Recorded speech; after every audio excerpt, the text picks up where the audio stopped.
Hello guys. See, this video is for those people who think that we are here on a permanent basis. So when you have a clarity that we are here only for a few years of time, we are here only for a brief amount of time, then the perception of you about this life will change completely. People think that once we exit from this planet, there is a lot of worry in the planet, there is a lot of suffering in the planet. It is not like that. When you exit from this planet, the planet and the society does not care for you, neither it cares for your birth. So you should understand, whenever you take an exit or entry into this planet, nobody is there in this planet who cares about your existence or who cares about your exit from your planet. Once you have this clarity, then the perception of life completely changes. People hold on to things. People think that by holding the things and holding upon few things which they have earned materially, they think they got a hold of many things in this life. It is not like that.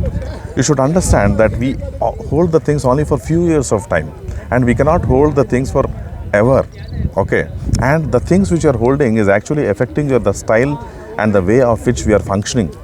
So to tell this, how we and our modes of functions are changing, I'll tell you, narrate your story by which you'll understand that how the mode of function is changing when you hold on to the things. So kindly listen carefully, guys. This is very, very important story to understand the life deeply.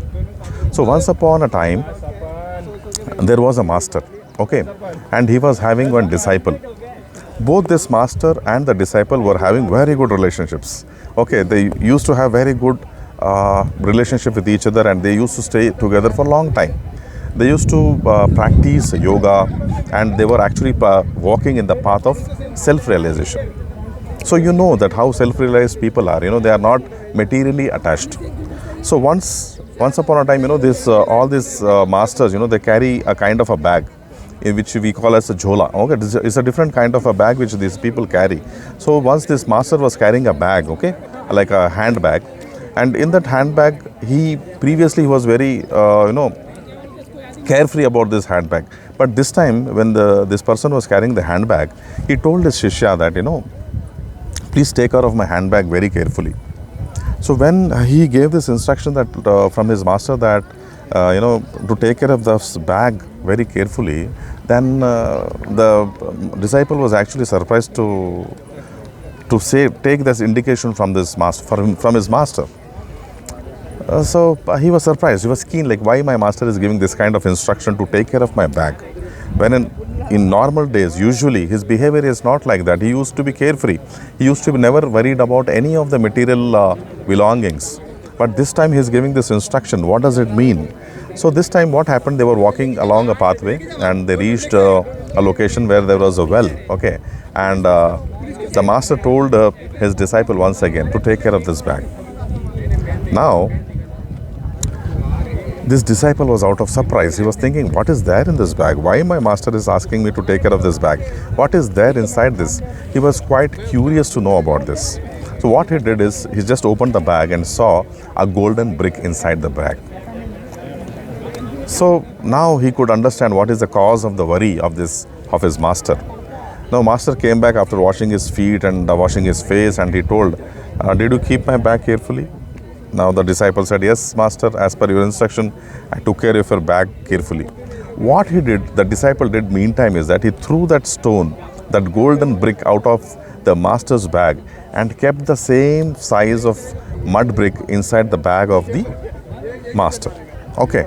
Now the master was just holding this and carrying this, and again he was touching the bag, and he was feeling, oh yeah, he felt that the same golden brick was there. He was not aware that the disciple has thrown away this golden brick while he was washing his feet near the well.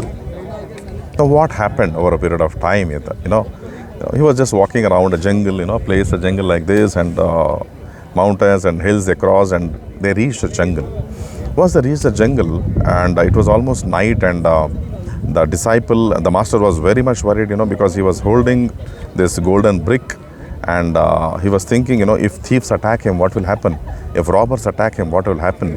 If some people who are not of a good nature attacks him, what will happen to his body?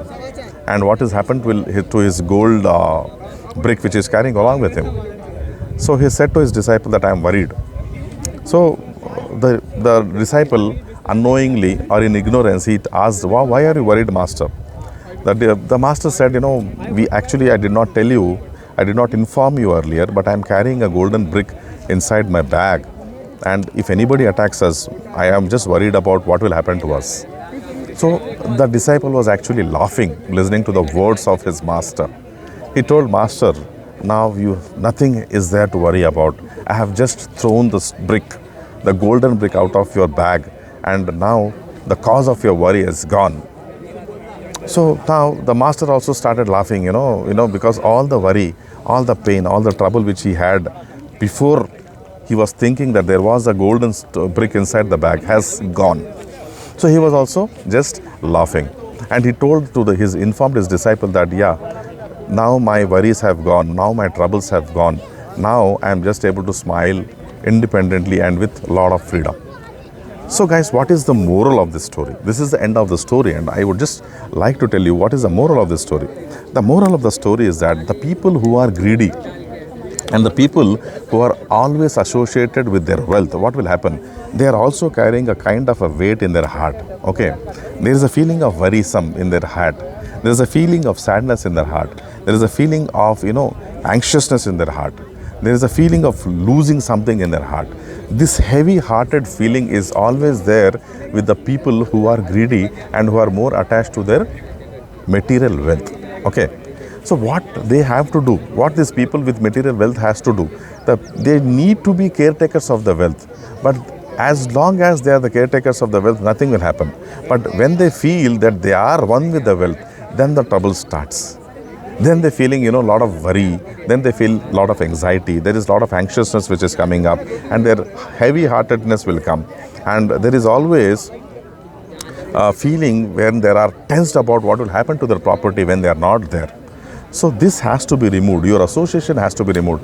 Because see, once your existence is lost in the society does not care about your existence. Neither it cares about your birth in this. Neither it cares about your exit from the planet. So what you need to do is that you need to have this disassociation with the wealth which you have earned. You are here to just protect this wealth, to take care of this wealth and distribute the wealth to the right people who are getting associated with you. So when you understand this concept, when you understand this philosophy, you will have the freedom, you will have that light-heartedness which that master had and that disciple had when they threw away the golden stone. You don't have to throw the golden stone away, but you have to practice this disassociation. Hope guys you got this point, and we'll catch up in my next videos wherein I'll be talking about life. This is Umakant, your life coach, signing off, and we'll see you in my next videos. Bye.